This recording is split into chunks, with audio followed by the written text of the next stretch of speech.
Welcome back chassis صاحب، ہم نے دیکھا کہ وزیر خارجہ صاحب جو تھے وہ وہاں پہ موجود تھے مصر کے اندر، وہاں پہ سعودی عرب، ٹرکی اور ایجپٹ کی ایک میٹنگ ہوئی ہے، پہلے اسلام آباد کے اندر بھی میٹنگ ہوئی، استنبول کے اندر بھی ہوئی. یہ کتنا سگنیفیکنٹ ہے؟ کیا اس جنگ کے دوران مسلمان ملکوں نے یہ سبق سیکھا ہے اور آنے والے دنوں کے اندر یہ کوئی ریجنل قسم کا ایسا الائنس ہو سکتا ہے جیسے ایک نیٹو کا الائنس ہے؟ پھر میں نے آپ کو کوارڈ والی مثال دی.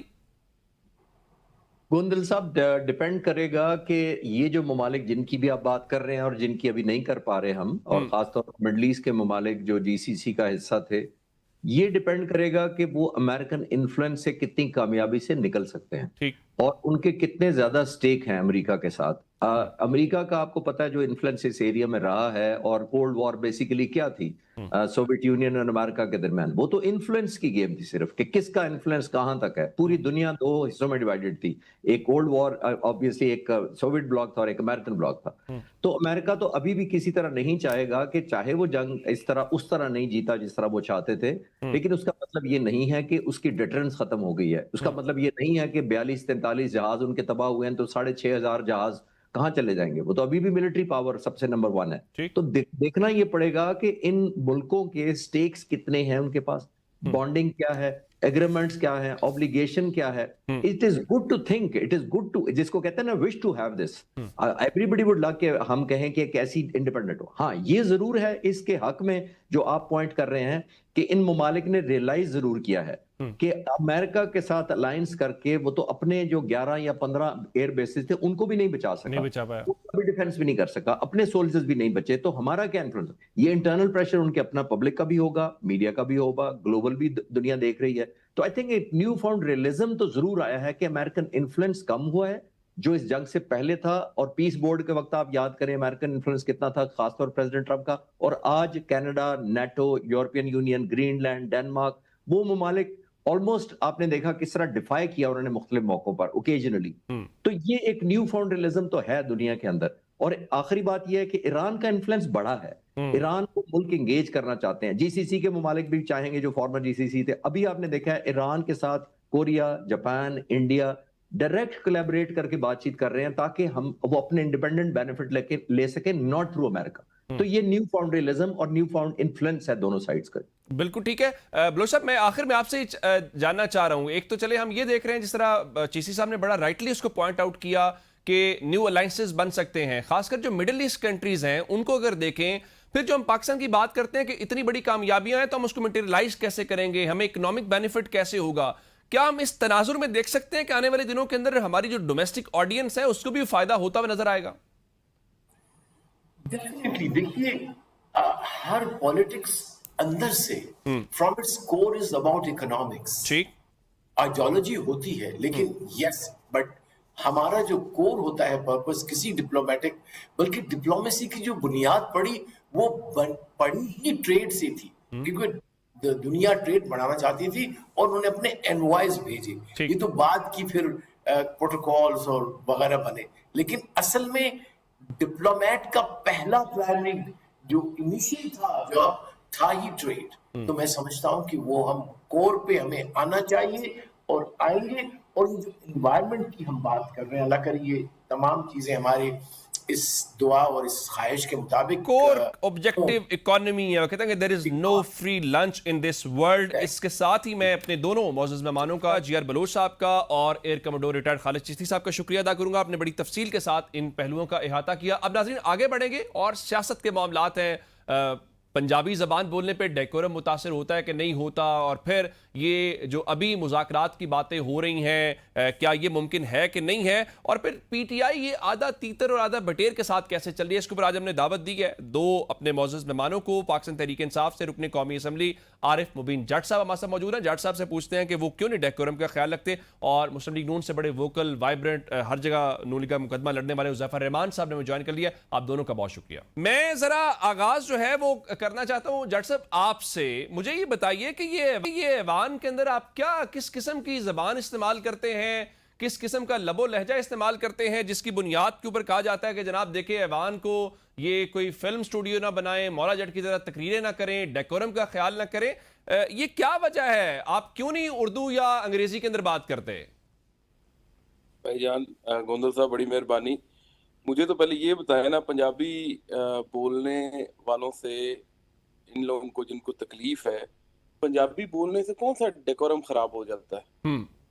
پنجابی بولنے سے اللہ جانے کیوں تکلیف ہوتی ہے لوگوں کو، اور باقی ڈیکورم کا خیال جو ہے وہ جتنا ہم کرتے ہیں، بلکہ اسمبلی کے کاروائی کے اندر جتنا ہم لوگ شامل ہوتے ہیں، بلکہ ابھی تو کل بلکہ وزیر خزانہ صاحب جو تھے وہ بلکہ کہہ رہے تھے کہ مہربانی کر کے جو ہے وہ آپ جو ہے وہ دوبارہ کمیٹیوں میں آئیں.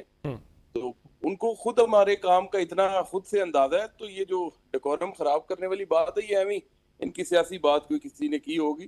اللہ کے فضل سے بڑا خیال کرتے ہیں ڈیکورم کا، اور پنجابی سے کوئی مسئلہ نہیں ہے. پنجابی بولنے سے یا پنجابی میں بات کرنے سے اس کا مطلب یہ نہیں ہے کہ آپ کو کوئی کام نہیں آتا یا آپ کوئی کام نہیں کر سکتے یا آپ جاہل ہو جاتے ہیں. اللہ جانے یہ والی ذہنیت ویسے بھی ختم ہونی چاہیے.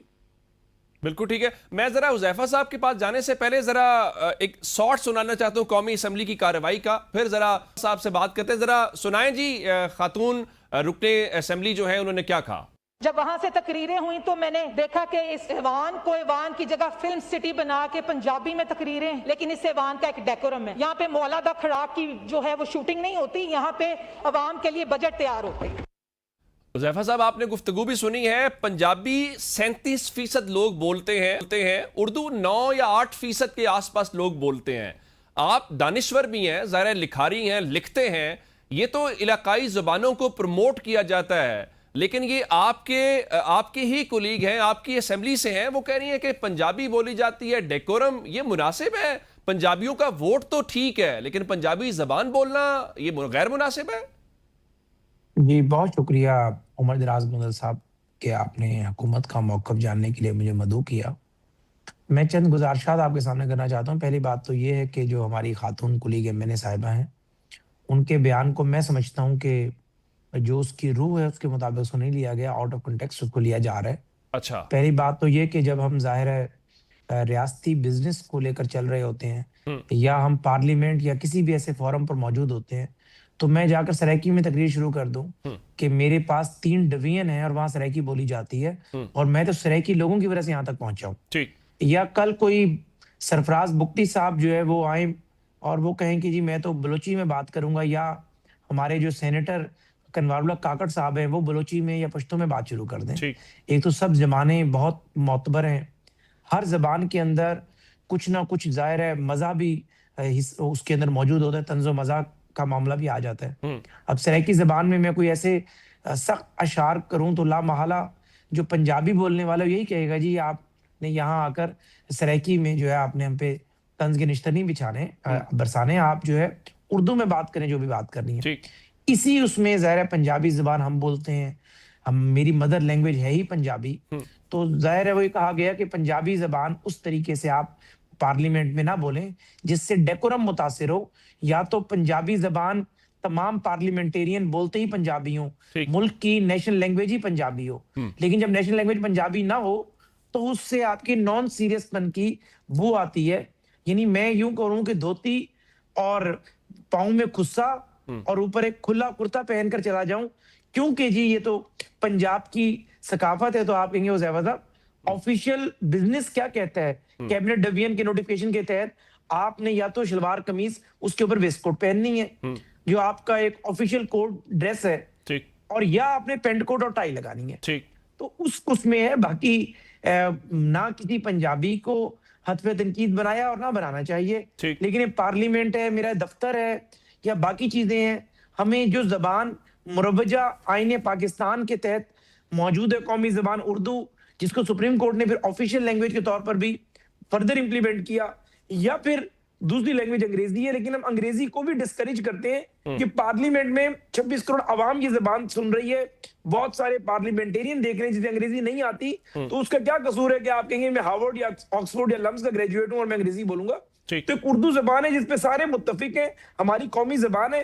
یا پھر ہم ووٹنگ کروا لیں قومی زبان چینج کر لیتے ہیں. پھر اگر کوئی ایسی بات کرے تو ظاہر ہے اچھا ایون کہ دو اگر اردو زبان میں بھی آپ اردو لغت کی سخت ترین جو مشکل پیچیدہ الفاظ ہیں وہ استعمال کریں گے تب بھی آپ کہیں گے حذیفہ صاحب میں پارلیمنٹ سیشن اٹینڈ کرنے آیا ہوں ٹھیک کوریج کے طور پر، میں نے یہاں پر مرزا غالب یا فیض صاحب کو نہیں سننا، ہاں۔ ہمیں وہ بات بتائیں جو کہ ہمیں سمجھ آ سکے۔ بالکل ٹھیک۔ آپ نے بھاری بھاری اردو ہمارے سر پہ سوار کر دی ہے، تو بیسیکلی وہ بھاری بھاری پنجابی کے بارے میں میری بہن نے بات کری تھی، لیکن وہ اتنی وضاحت اور فصاحت سے بات نہیں کر سکی جس کے بعد آپ دوستوں نے اس کو ٹیک اپ کیا۔ مجھے بریک کے لیے کہا جا رہا ہے، بریک سے واپس آتے ہیں تو کنٹینیو کرتے ہیں۔